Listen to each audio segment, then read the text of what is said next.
Hi everyone, this is the first video in a two-part set on shaping.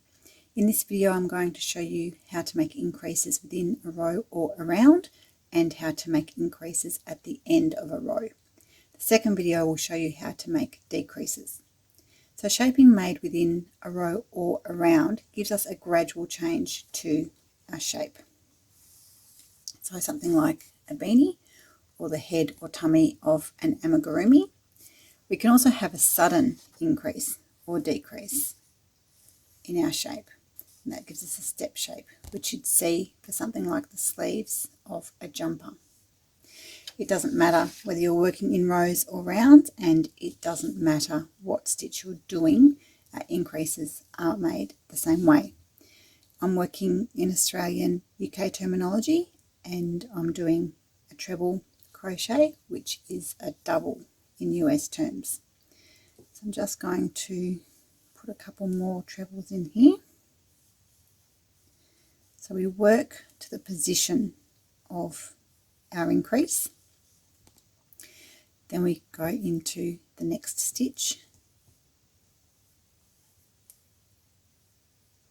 work a treble, then come back and go into the same stitch that you just worked.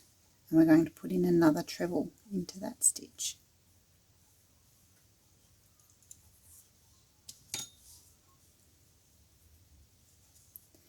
So that puts two trebles into one. You can see we've got our two V's on the top there, going into one stitch on the previous row, giving us our increase. So move along to your next stitch and we'll put in another increase here. So we work one and then our second. When you've worked your increases, then you just continue along and finish out your row.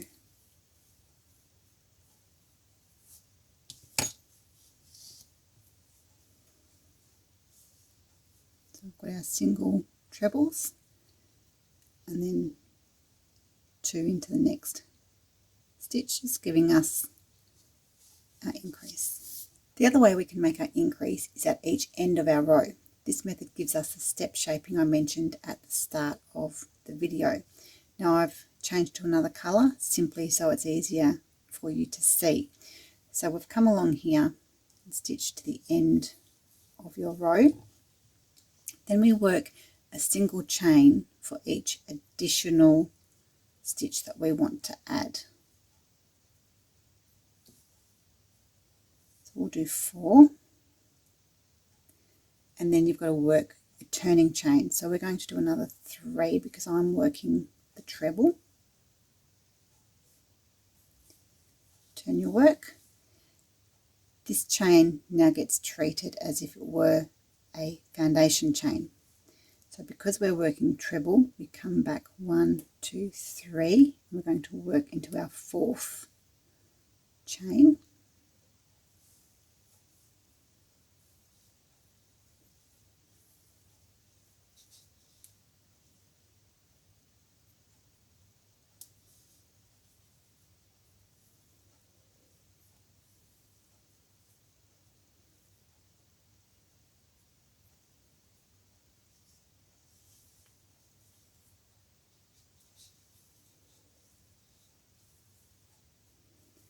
And when you get back to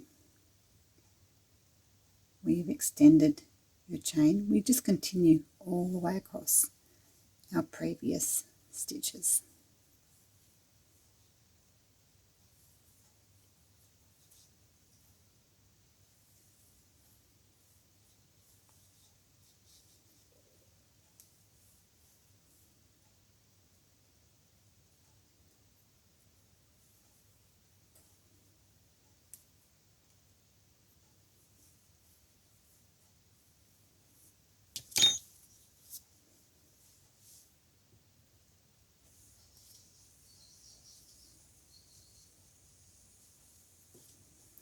Coming up to the other end, and stop about 3 or 4 stitches before you get to the end.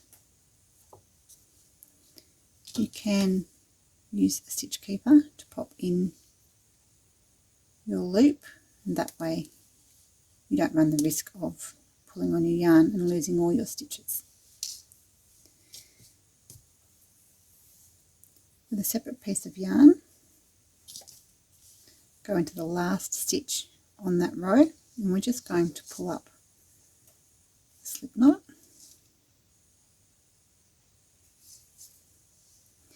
Now, same as we did down this end, we're going to chain our stitches, but we're going to make this one 5. 1, 2, 3, 4, 5, and we do one more because we're pulling this one all the way through, and we are going to lose that stitch when we knot it down.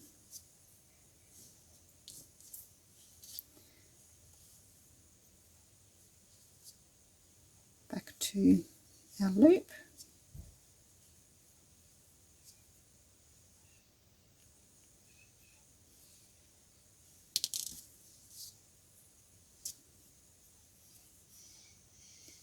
And we continue on.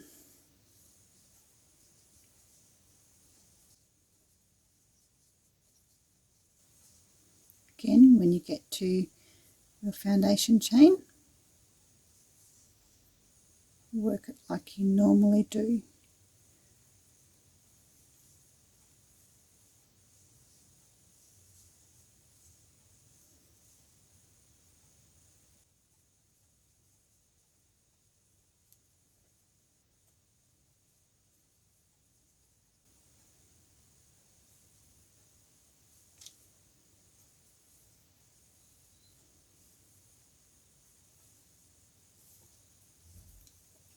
When you're at the end, work your turning chain, turn your work, and you're right to go back the other way.